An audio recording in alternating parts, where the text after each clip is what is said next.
Soy Fernando Díaz Villanueva. Hoy es 29 de agosto de 2024 y esto es La Contracrónica.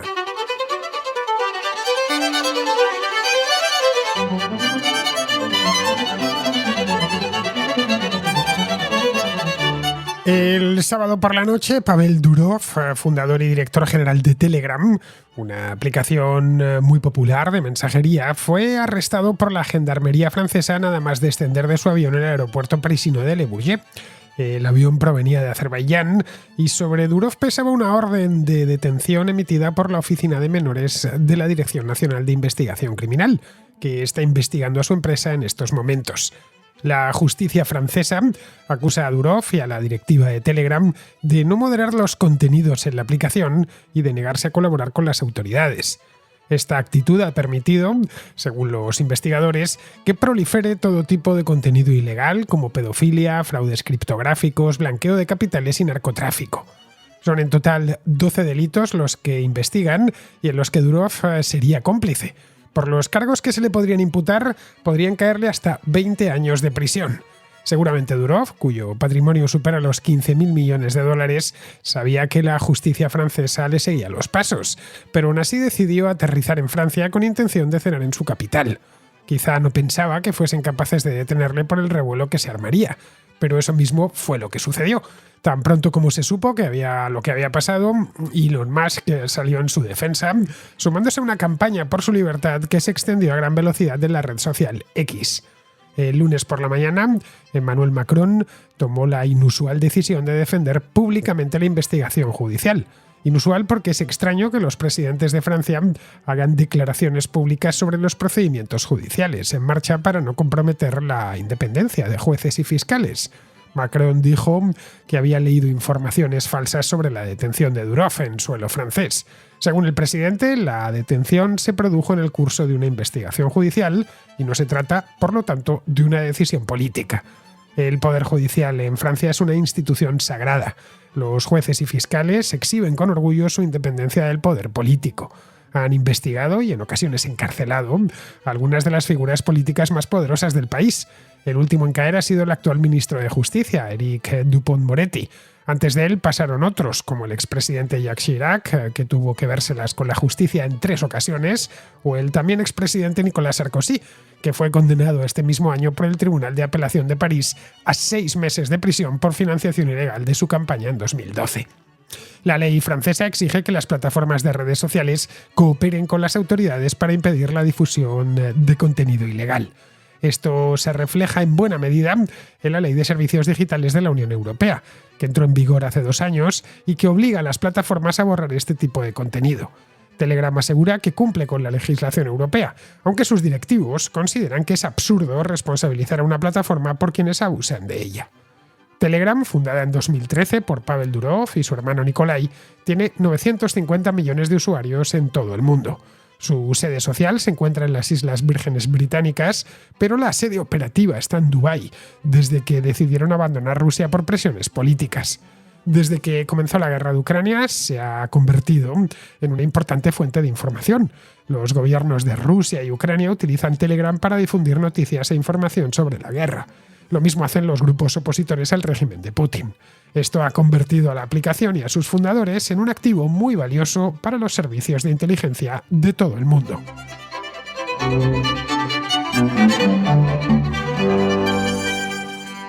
Poco después de que su avión aterrizara el sábado por la tarde en el aeropuerto de Le Bourget, el aeropuerto de Le Bourget está al norte de París, Pavel Durov fue arrestado por la policía francesa, por la gendarmería exactamente.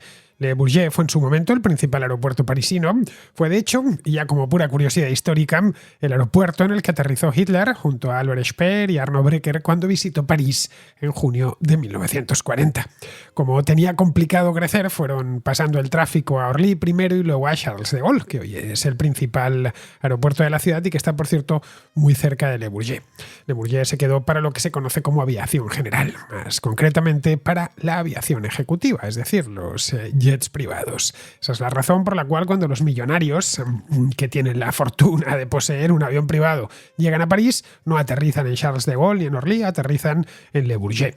En Le Bourget se celebra también, por cierto, cada 2 años un salón aeronáutico muy importante. Creo que es el más importante del mundo al que acuden los fabricantes y las aerolíneas a cerrar contratos.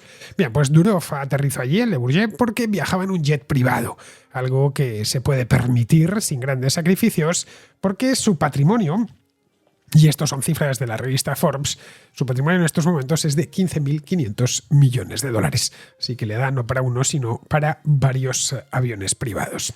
Un comunicado publicado posteriormente por la Fiscalía francesa decía que Durov, que es, como ya he dicho, multimillonario, es un hombre joven, tiene solo 39 años, había sido detenido como parte de una investigación judicial sobre su empresa, sobre Telegram.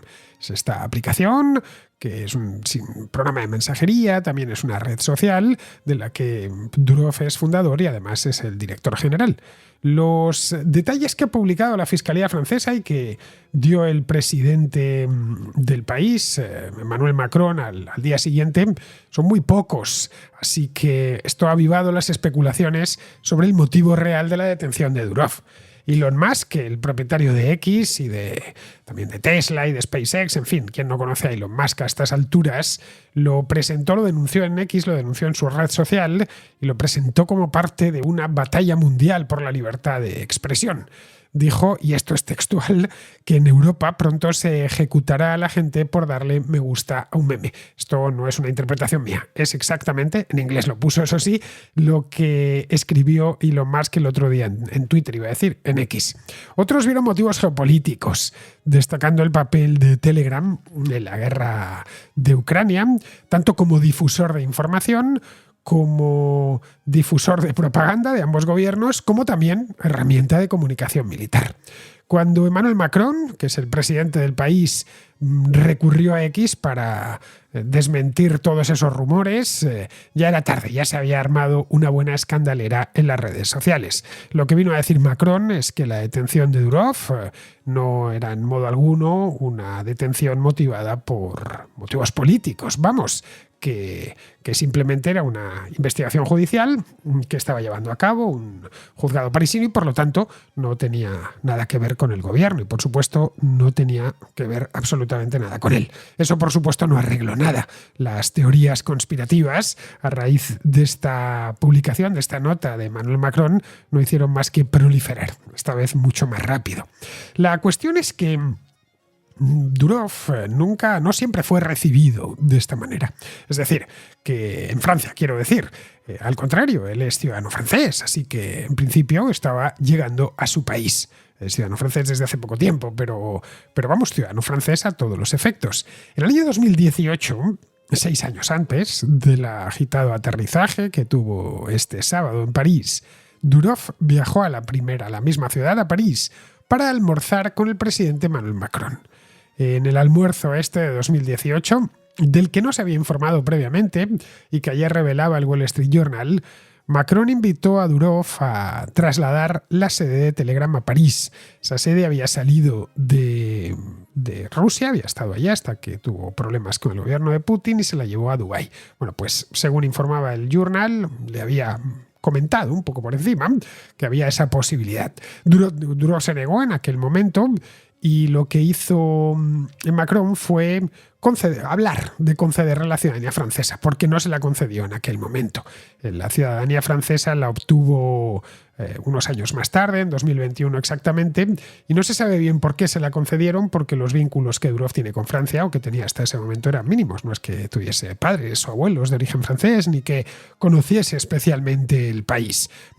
Que se la debieron dar, y esto es lo que especuló la prensa francesa en aquel momento, por una figura que hay en la ley francesa que permite conceder el pasaporte francés a extranjeros que han hecho méritos sobrados. simplemente. Ojo, esto no es privativo de Francia. España tiene una figura parecida. Bien, aparte de eso, aparte de ser ciudadano francés, es también ciudadano de Dubái, bueno, concretamente de los Emiratos Árabes Unidos. Y es ciudadano de San Cristóbal y Nieves, San Kitts and Nevis.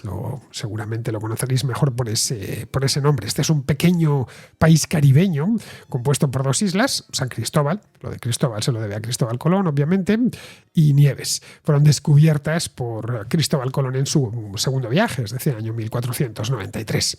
Bien, antes de ese almuerzo, Durov ya había tenido algún que otro encontronazo con la inteligencia francesa. Un año antes, en 2017, agentes del DGSE, la Dirección General de la Seguridad Exterior, que es como se conoce a la CIA francesa o el MI6 francés, le hackearon su teléfono en una operación conjunta con los Emiratos Árabes Unidos. Tanto los emiratíes como los franceses estaban preocupados por el uso que hacían los terroristas del Estado Islámico de Telegram. El Estado Islámico en 2017 estaba en pleno auge y preocupaba a todo el mundo. Sobre todo estaban preocupados por la capacidad que tiene Telegram de encriptar las comunicaciones. Bueno, eso mismo, esa capacidad de encriptar las comunicaciones, tanto las de texto como cualquier dato que transmita esa red, también por supuesto las conversaciones telefónicas, es lo que hace de Telegram algo tan atractivo. Recuerdo aún hace unos años cuando se hablaba de lo inseguro que era WhatsApp y lo fácil de hackear y de romper que era, como los expertos siempre decían que si lo que queríamos era privacidad, que nos pasásemos a Telegram, porque WhatsApp no era capaz de facilitarla. Bueno, pues es un servicio extraordinariamente seguro y esa es la verdad, y eso ha atraído la mirada de gobiernos de todo el mundo y de todo tipo de gente que quiere mantener la máxima privacidad en sus comunicaciones. Esto incluye a gente normal y corriente, pero también a terroristas, a narcotraficantes, a delincuentes de todo tipo. Y, por supuesto, a grupos que luchan por la democracia en distintas partes del mundo donde no se respeta la libertad de expresión, como puede ser, la propia Rusia o Venezuela. En otros donde no existe la libertad de expresión, pero que les gustaría utilizar Telegram y no pueden, es en lugares como China o Cuba o Irán, donde el uso de Telegram está directamente prohibido y la aplicación se encuentra bloqueada por el gobierno. En toda Europa se puede utilizar libremente Telegram a través de sus 2 clientes. Telegram tiene un cliente de escritorio bastante bueno, por cierto, y después otro cliente para teléfonos, para los teléfonos móviles. Aquí es donde hace la competencia a WhatsApp y es muy popular la aplicación de Telegram para hacer canales o grupos de distribución de contenido.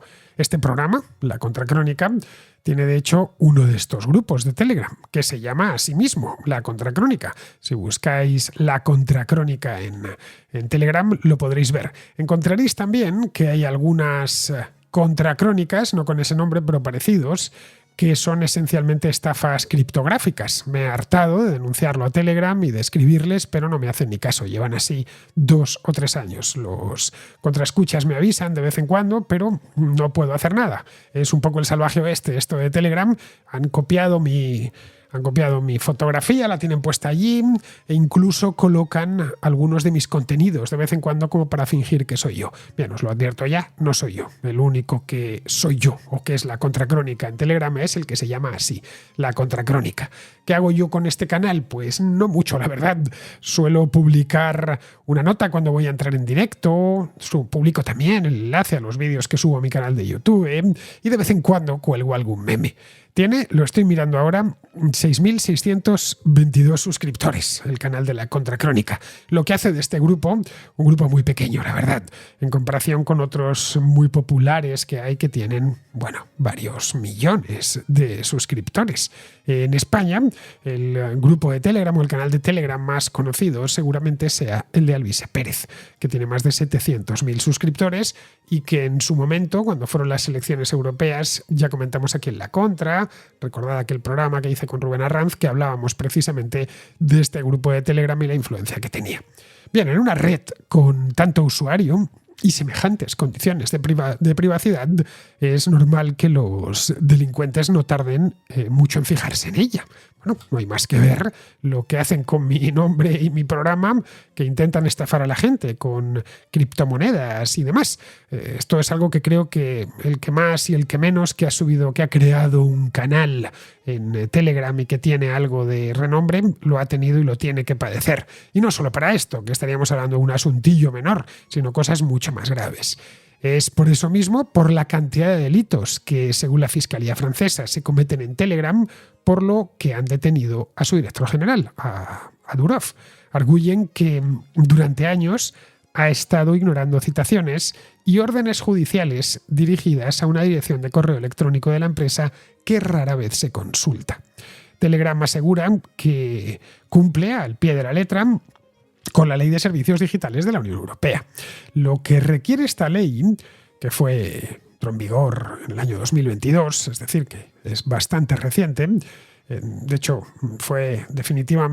se aplicó al 100% en toda la Unión Europea este mismo año. Fue en el mes de febrero, una cosa así, es cuando ya nadie se pudo escapar de cumplir esta ley. Bueno, esta ley requiere que las empresas que operan en Internet cooperen con las autoridades para impedir la propagación de contenido ilegal en sus plataformas. Lo que la justicia francesa dice es que Telegram está sirviendo para el intercambio de pornografía infantil, para que los narcotraficantes se comuniquen entre ellos, para vender software de cifrado no autorizado, para pasar copias piratas de todo tipo. En fin, lo que están examinando los investigadores es si concretamente Telegram está violando no tanto la ley de servicios digitales de la Unión Europea, que es muy parecida a la francesa, sino la ley francesa en sí, al negarse a cooperar con las autoridades para combatir todo este contenido ilegal. Pero al margen de todos esos delitos, a nadie se le oculta que si Telegram preocupa tanto a los servicios de inteligencia, no es tanto por esos delitos, siendo graves, como el del tráfico de drogas o la pornografía infantil, no es tanto eso como servir de plataforma a todo tipo de grupos que van desde los terroristas islámicos hasta los militares rusos. Habida cuenta de que Durov es ciudadano francés y emiratí, era cuestión de tiempo que se las viese con sus gobiernos. Francia y los Emiratos Árabes Unidos le otorgaron la nacionalidad, como os decía antes, en 2021. Fue ese mismo año. Los Emiratos, de hecho, invirtieron más de 75 millones de dólares en su plataforma ese año. Durov, según sus propias palabras, simplemente lucha para evitar que los gobiernos controlen Telegram y al mismo tiempo ha ido cultivando una imagen personal de libertario e iconoclasta. Se ha convertido, de hecho, de un tiempo a esta parte, en un héroe para los libertarios de Internet, como Elon Musk o Edward Snowden, quienes salieron en su defensa cuando fue detenido el sábado. Trata además, Durov, de que se le conozca, cosa que no sucedía hace unos años. Cuando ya era millonario, ya era relativamente conocido, pero no mucho, pero prefería la discreción y pasar desapercibido. En una publicación del mes pasado, dijo, por ejemplo, que era un donante de esperma internacional y que había engendrado a más de 100 hijos en 12 países diferentes. Además, ahora publica fotos de sí mismo sin camisa, mostrando músculo en su cuenta de Instagram. En una de ellas, muy llamativa, dolía un poco verlo, la verdad, se le veía dentro de una bañera con hielo. En esta imagen lo que ponía era: la curiosidad intrépida impulsa la innovación, es lo que ponía debajo. Seguido de otra que ponía: la mejor manera de comenzar el día es pasar unos minutos en agua a 0 grados mezclada con hielo. Bueno, este tipo de proezas, consideradas por algunos hipermasculinas, están muy de moda en la red de un tiempo a esta parte. Hay una serie de personajes, por lo general de aspecto forzudo y con muchas horas en el gimnasio, que invitan a los jóvenes a hacer cosas como comer carne cruda, bocados, darse duchas frías o levantarse a las 5 de la mañana y hacer un centenar de flexiones. Bien, para los jóvenes que me escuchéis, creedme que tengo edad de ser vuestro padre, hacer esas cosas no os hace más hombres, ni va a conseguir que tengáis más éxito en la vida. Lo que sí os hará no más hombres, pero sí al menos hombres, es mantener la palabra dada y ser humildes.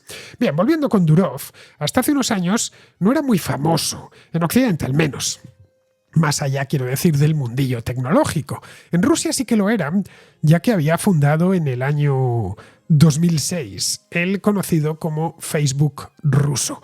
En Occidente este Facebook ruso, la verdad es que o está uno muy metido en estos temas o si no, no ha oído hablar de él en la vida. Es un servicio que se llama VK o VKontakte, que se convirtió rápidamente, tened en cuenta que Facebook nació en el año 2004, esto apareció solo 2 años después. Recordad la cantidad de clones de Facebook que aparecieron en el segundo lustro del siglo. En España llegó a haber uno con muchísimo éxito llamado Twenty, que llegó a tener, no sé si tanto como Facebook, pero llegó a ser realmente popular. Bueno, pues el VKontakte vendría a ser como el Twenty español, con la diferencia de que Twenty ya no existe, pero VKontakte sigue existiendo. De hecho, los rusos o prácticamente todos los rusos que están en Internet suelen tener una cuenta en VKontakte. Se convirtió además desde el principio en un canal, un medio muy utilizado, una plataforma por la oposición rusa.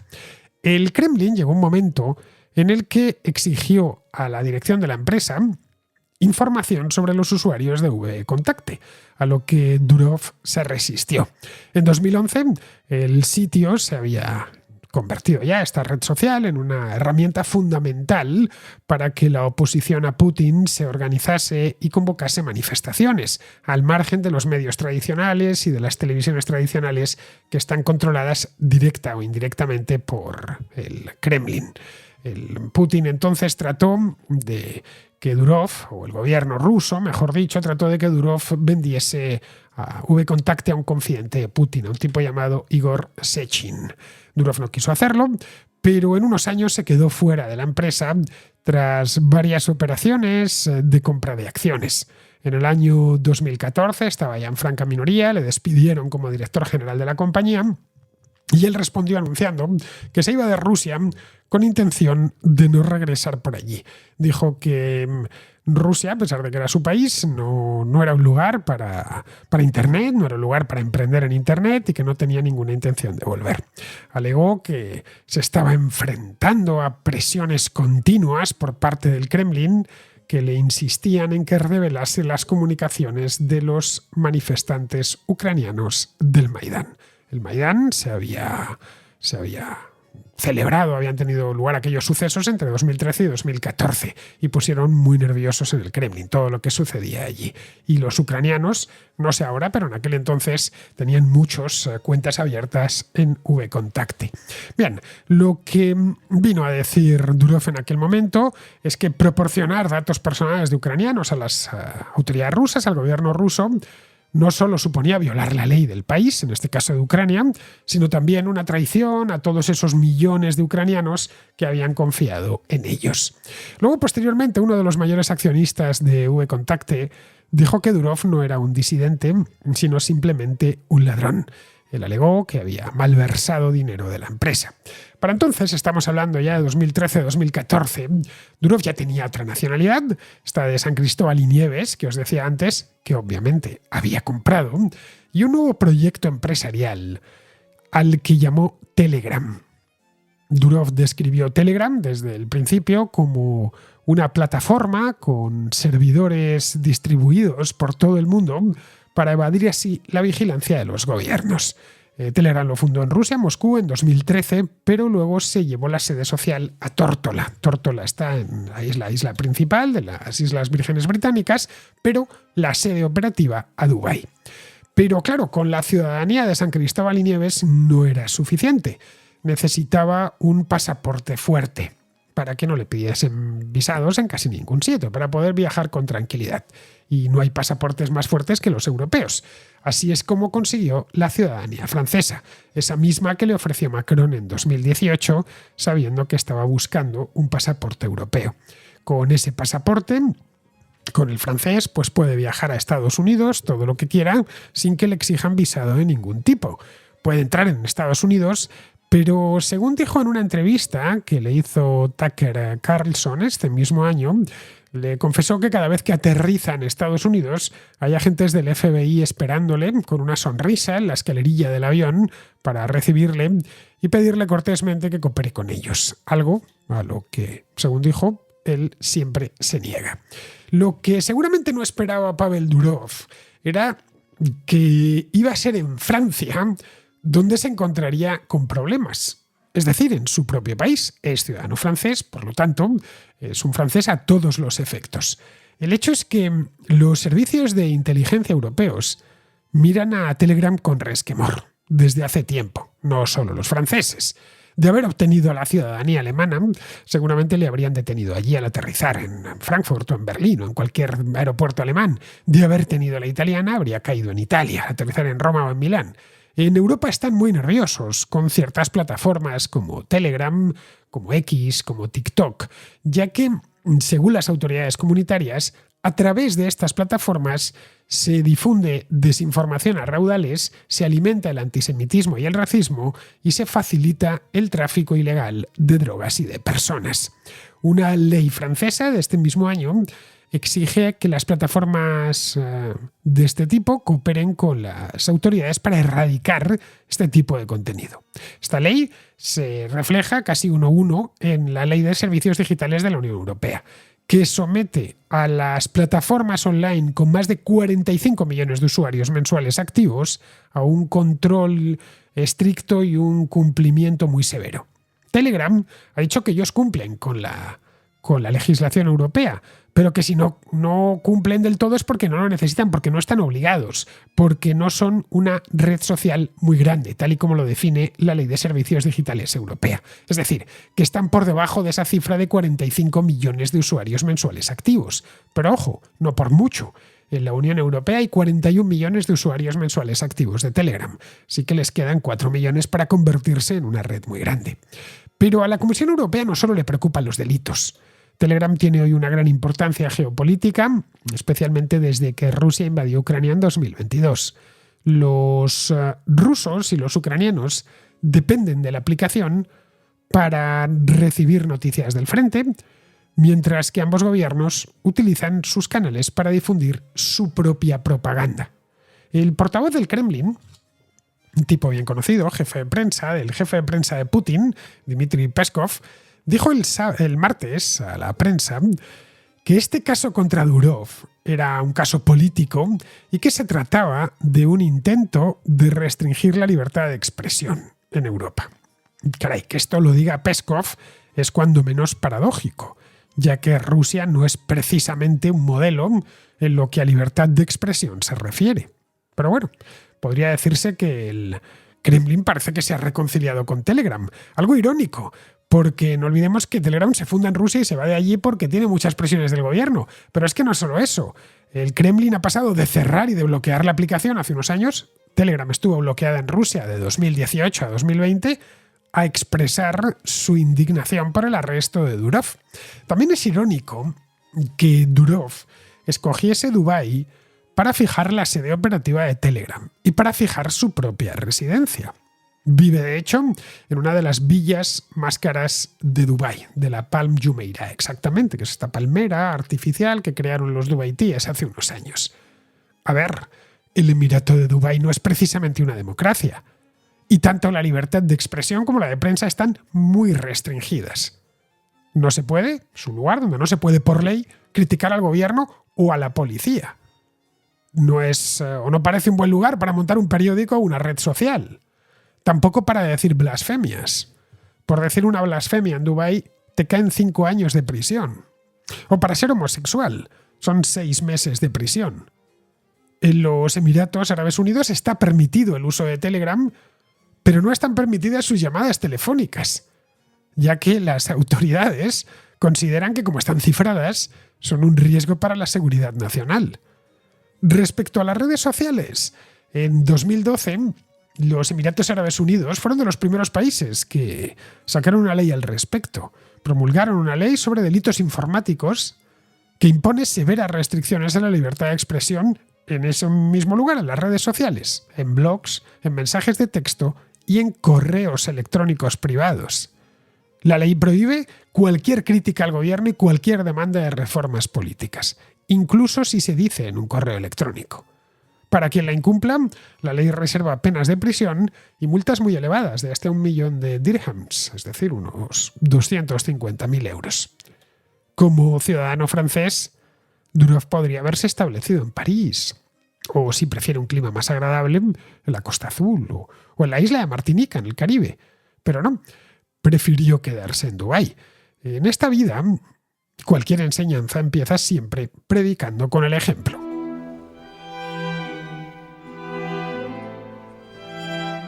Vamos con la contrarréplica. Empezamos con Joan, que es de Tarragona y que nos habla del podcast que acaba de estrenar Nicolás Maduro. Hola Fernando, en primer lugar, darte la enhorabuena por tu contenido, tus programas, tanto el A la Contra como la Contracrónica. Soy oyente habitual de tus programas, pero nunca me había animado a enviarte ningún audio. Pero bueno, siempre hay una primera vez para todo. Entonces, mi audio viene relacionado con un tema que comentaste, creo que no sé si en la Contra o en la Contracrónica de hace un par de días, en la que comentabas que Nicolás Maduro tenía su propio podcast, así con el micrófono Shure y todo lo demás. Entonces me animé a verlo. Y una de las cosas que me he dado cuenta ahora viéndolo es que sus conocimientos siempre van muy ligados a su forma de ver el mundo. Me refiero, yo no soy ni historiador, ni tengo muchos conocimientos de historia. Lo que sí soy es técnico y en un punto del podcast hablan sobre el Internet. Hablan que como de una máquina del Internet, como si Estados Unidos fuera el dueño y señor de todo lo que se produce en Internet y todo lo que sale y entra de Internet pasa a través de Estados Unidos, que no tiene por qué ser falso. Es decir, Estados Unidos contiene la mayoría de empresas tecnológicas y punteras a nivel digital salen de Estados Unidos, es cierto. Ahora bien, Internet no es una máquina centralizada, no es un invento centralizado en Estados Unidos. Es decir, es una red distribuida a través de la cual se conectan muchos ordenadores y demás, ¿no? Entonces, bueno, el tema es que me he percatado de que la visión que tienen ellos del mundo es como que la traducen a cualquier tipo de ámbito en el cual ellos estén hablando, porque hablan, no sé, del fascismo, de los mercados, bueno, lo que siempre hablan, ¿no? Pero en el caso de un tema en el que yo puedo entender y opinar al respecto, como es un tema técnico, porque soy ingeniero informático, entonces me he dado cuenta de que su visión del mundo la trasladan siempre a todos los ámbitos de lo que estén hablando en cuestión. Nada, ese era mi comentario. Espero que te encuentres muy bien y enhorabuena otra vez por todos tus programas. Bueno, Joan, la ignorancia de Nicolás Maduro es oceánica en todos los aspectos. Es un patán integral y esto, ojo, no es una opinión, es un hecho a la vista de sus múltiples declaraciones y de su forma de comportarse.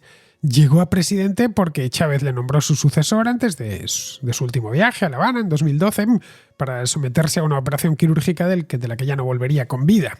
A partir de ahí se consolidó como presidente no porque sea listo o carismático, que no lo es en absoluto, sino porque es un tipo de consenso para las distintas facciones del régimen, las distintas bandas criminales que tutelan y componen el régimen chavista. Carece por completo de cultura y de formación, no ha leído nada en su vida y es de formas toscas y vulgares. Eso lo sabe cualquiera que escuche un discurso suyo. Vamos, que carece, como decía, hasta de carisma, cosa que Hugo Chávez sí que tenía. Hugo Chávez tampoco es que fuese una persona muy culta, pero sí había leído algo, le gustaba decir, y llevarse los libros a Naciones Unidas, como esos de Chomsky que se llevaba, algo de teoría tenía, pero en el caso de Nicolás Maduro, ni eso. Respecto al modo en el que ve el mundo, pues a ver, en esto Maduro no es muy distinto a cualquier comunista. Creen que los demás son como ellos y que el mundo funciona como ellos creen que funciona. Si un país va bien, entienden que es porque el Estado lo dirige todo. Y si no es así, si el Estado no lo dirige todo, pues va bien porque roba a otros países. No pueden entender el poder creador de la iniciativa privada, asumiendo riesgos. Tampoco pueden entender esquemas que no sean centralizados. Por eso piensan, están convencidos, de hecho, que Internet lo dirige alguien con oscuras intenciones y que esto, por supuesto, se arreglaría si ese alguien fuesen ellos, si lo dirigiesen ellos, que son los buenos. El tema es que con gente tan limitada, como Nicolás Maduro, esto canta mucho, claro, por eso a ti te ha llamado la atención. Pero con otros que son más hábiles y están mejor formados, como Juan Carlos Monedero, la cosa no cambia, ¿eh? Piensan de la misma manera, pero claro, no lo exponen de forma tan burda. Bien, seguimos con John, que ya pasó por aquí. John está en Hendaya, como bien sabéis. Ya pasó por aquí esta misma semana para hablarnos de su visita a Madrid. Pues bien, lo que nos plantea es un tema interesante sobre la madrileñofobia, y estos enfrentamientos que hay de un tiempo a esta parte entre españoles de distintas partes del país. Hola, Fernando. A raíz del último audio me has contestado y me surge una duda, porque me respondes que los madrileños tenéis ciertas cualidades y ciertos defectos. Y estoy viendo últimamente bastantes noticias sobre que los gallegos no tienen ningún aprecio, por lo menos en algunas zonas turísticas, que al parecer os llaman fodechinchos, que es una expresión que no la conocía, pero me hace mucha gracia. Y bueno, pues me resulta curioso y me surge la duda, ¿no? De que si tú entiendo que tengas en buena estima a los madrileños, es normal, como yo puedo tener a los vascos en buena estima.